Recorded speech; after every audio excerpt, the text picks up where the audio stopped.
Kids WB Saturdays here on Go. I'm very excited about our next guest, Croft.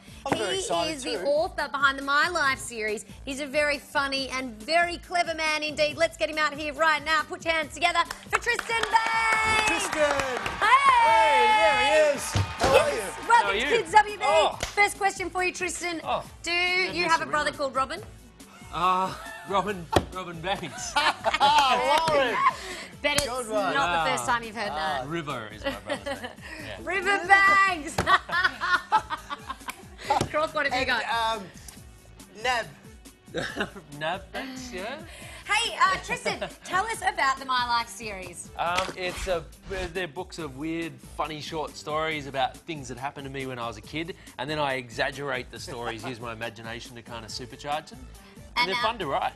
They're very fun to read as well. And this is the latest one, My Life and Other Massive Mistakes. Ooh. What kind of weird, wacky and troublesome adventures is Tom going to get into in this? Well, I have a story in there called CDS about a debilitating disease that many fathers suffer from, cranky dad syndrome. Oh, my dad's got that. Really? Yeah. There you go. And Dad, if you're watching... Lots of kids helped me write the story too. I'd go into schools and say, okay, so imagine your dad suffers from cranky dad syndrome. He's been going to, classes to try and get over it. How might you test your dad to see if he has cranky dad syndrome? And then they'd say, and then kids would come up with like 50 really annoying ideas of ways to send your dad over the edge. And so it was good, and kids help collaborate, and a kid actually named the book as well. There was a girl called Ruby Barker, and I was having a title kind of call out on my website, and she came up with My Life and Other Massive Mistakes. That is so cool that you do that and you let people contribute to your books. I've got a cranky co-host that we might be able to write about, and I need a little bit of help there. CCHS. Yes. So don't give him any ideas on how to make me crankier though. Don't get any ideas in your head, Croft. Hey Tristan, you're an author, but you're also an actor. Do those two things work hand in hand?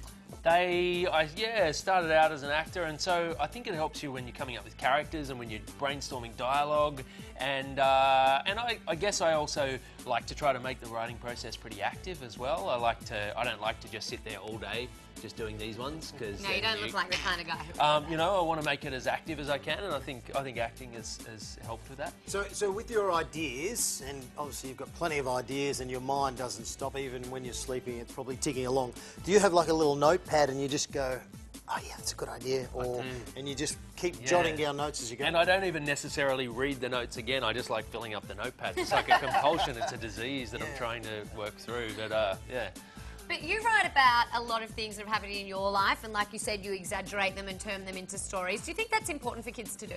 Absolutely. I think starting off with your own life, because I think the biggest problem with short stories is thinking of like a feature film, blockbuster idea, or a massive, Harry Potter thick book, and then trying to stuff it into 500 words.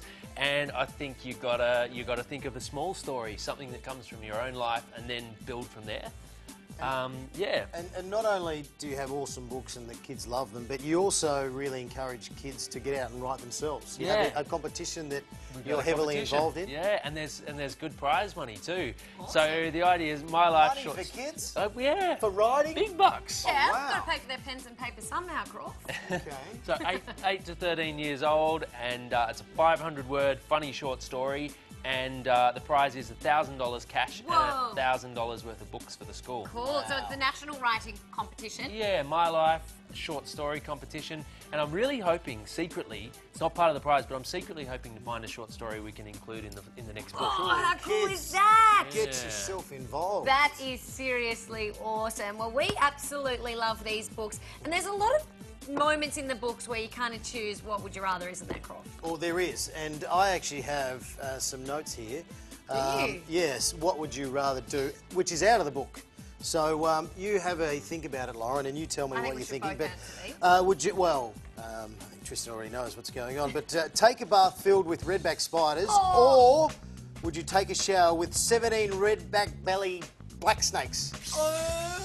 That is a bad set of options. I think I'd have the shower with the snakes. Really? Because you'd be standing up and they'd just go...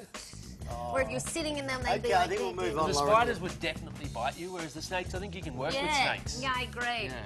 A lot more intelligent. There. Go on. Brush a hungry tiger's teeth. That would be a tooth. Or fight a rhinoceros with a toothbrush. Oh, brush a hungry tiger's teeth. Would you? See, Well, because who knows, maybe they love the taste of toothpaste. Possibly, but don't you think rhinoceroses would be okay? Isn't it hippopotamuses that are the most violent? Yes. They're And like one of the most rhinoceroses. deadly animals in the jungle. No, I think a rhinoceros. I'd definitely take on a rhinoceros with a toothbrush. Well, how big's your toothbrush? Yeah. Gee, where's the bristles? And have your whole body covered in bees or eat a live bee sandwich. Oh! Neither! It wouldn't be nice either way. Riverbanks and then I think I'd have to be covered in them. I couldn't eat it. They'd sting your tummy on the inside. Yeah, that would be bad. But imagine like the honey, it'd be delicious. You know when dogs get stung by bees and they like inside their mouth blow up? Yeah, stomach right. would be like that. No, I reckon they'd have to. And I think honey's supposed to be good for your skin too. Is it? Don't you think? Yeah, well, they have honey facials. Do they? Read Do you about get them those. often? Not too often, but I've read about them. Hey Tristan, thank you so much for joining us. We love having you on the show. We absolutely love this book. It's My Life and Other Massive Mistakes. If you'd like more information on Tristan or the books, you can head to tristanbanks.com. Now, we were wondering if you'll stick around for a little bit longer. I would love to. Yeah? Let's watch TV. Oh, why not? How do you feel about Adventure Time? Oh, I love it. And I actually have a bit of a what would you rather for you later on too. Do you think, would you guys like to play? Yeah. Probably not if they're the options. Are they going But to be I'll like that? say yes No, for the but sake of the show. Yeah. And, Oh, and all so right. it's hands-on Woo! too. Uh-oh, I'm nervous. We're going to work on making this not too scary while we do that. It's time for you guys to watch Adventure Time, and it's coming up after the break.